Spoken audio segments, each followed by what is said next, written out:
Hello viewers, আসসালামু আলাইকুম। কেমন আছেন আপনারা সবাই? আশা করি আল্লাহর রহমতে ভালো আছেন। আমরাও আল্লাহর রহমতে ভালো আছি আলহামদুলিল্লাহ।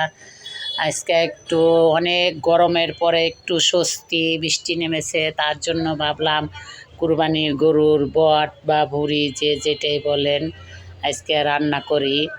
কদিন গরমের জন্য মানে এত অতিষ্ঠ গরম, সবাই গরমে অতিষ্ঠ হয়ে গেছে। এই জন্য গরু ভুঁড়ি কিছুই রান্না করি নে, ঈদের দিন শুধু রান্না করছি। তার জন্য আজকে গরুর গোশত দেয়া বিরিয়ানি, গরুর ভুঁড়ি বট রান্না করতেছি। দেখুন, আপনারা তো অনেকে অনেকভাবে খেয়েছেন, আমাদের মতন খেয়ে দেখবেন, অনেক মজা, কোনো একটু গন্ধ আসবে না। ভুঁড়িতে একটু বেশি মশলা লাগে। এই যে দিয়ে দিলাম আদা রসুন পেস্ট, হলুদ, ধনিয়ার গুঁড়া, জিরার গুঁড়া, আর হচ্ছে গিয়ে তেজপাতা, গরম মশলা, এই রেগুলার যে মশলাগুলো খান একটু বেশি বেশি করে দিতে হবে। আর এর ভিতরে অনেক তেল আছে, তার জন্য অল্প একটু তেল দিয়ে দিচ্ছি।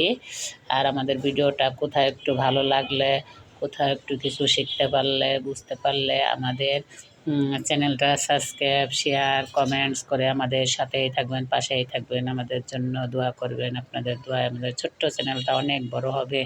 এই যে দেখুন, আমরা কি সুন্দর ফ্রিজে রাখছিলাম, ধুইয়া কেটে সুন্দর করে, মানে আর কিচ্ছু করতে হবে না, শুধু ফ্রিজ থেকে বের করে এই যে মশলাগুলো দিয়ে আস্তে আস্তে লেড়ে গরমে গরমে ছেড়েও যাবে, আবার সুন্দর মশলাটা আস্তে আস্তে ঢুকে যাবে।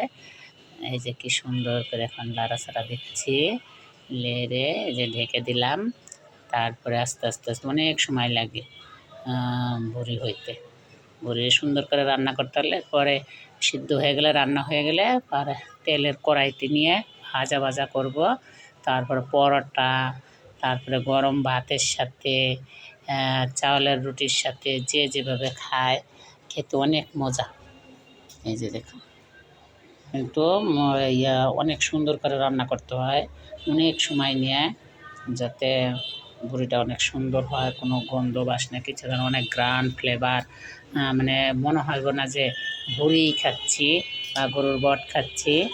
অনেক টেস্টি একটা খাবার, সবাই পছন্দ করে। মাংস বাদ দিয়ে এগুলো খাওয়ার জন্য সবাই পাগল। এই যে দেখেন কি সুন্দর করে রান্না করছি। আজকে ভাবলাম নতুন রাঁধুনি যারা আছেন, পুরান যারা আছেন, তারা স্কিপ করতে পারেন, তারা তো পারেনি সব কিছু, আমাদের থেকে অনেক বেশি বেশি পারেন। কিন্তু আমরা ছোট্ট রাঁধুনি, নতুন রাঁধুনিদের জন্য একটু খেয়াল করে, নতুন রাঁধুনিরা দেখলে অবশ্যই 100% গ্যারান্টি নতুন রাঁধুনিরা পারবেন, সবসময় রান্না করে খেতে পারবেন। ব্যাচেলার যারা, তারাও দেখলে রান্না করতে পারবেন। ঠিক আছে, এই যে একটু কষায়া এখন ঝোল দিয়ে দিলাম। ঝোলটাও আস্তে আস্তে মিডিয়াম লো আস্তে জাল হবে, অনেকক্ষণ জাল হওয়ার পরে পানিটা শুকিয়ে যাবে, শুকিয়ে যাওয়ার পরে একবারে শুকনো শুকনো হয়ে যাবে। তারপর আবার তেলের কড়াইতে ভাজা ভাজা করব। এই যে দেখেন কত সুন্দর তেলটা উপরে ভেসে উঠছে। নতুন রাঁধুনিদের জন্য, নতুন রাঁধুনিরা একবারে একটু খেয়াল করে দেখবেন, না বুঝলে বারবার টেনে টেনে দেখবেন, দেখবেন রান্না করে খেতে পারবেন, সবাইকে খাওয়াতে পারবেন। এই যে কে কোথা থেকে দেখছেন কমেন্টস করবেন, তাহলে বুঝতে পারবো আমার ভিডিওটা আপনারা দেখছেন, আপনাদের কাছে পৌঁছাইছে। এই যে দেখুন, এই যে কত সুন্দর হয়ে গেছে, কতটুকু হয়ে গেছে, এক কড়াই রাঁধছি, একটুখানি হয়ে গেছে। জাল দিয়ে দিতে ভাজা ভাজা করতে আরও অল্প একটু হয়ে যাবে। দেখুন কত সুন্দর হয়েছে। আজকের মতন এতটুকু। আসসালামু আলাইকুম, আল্লাহ হাফেজ।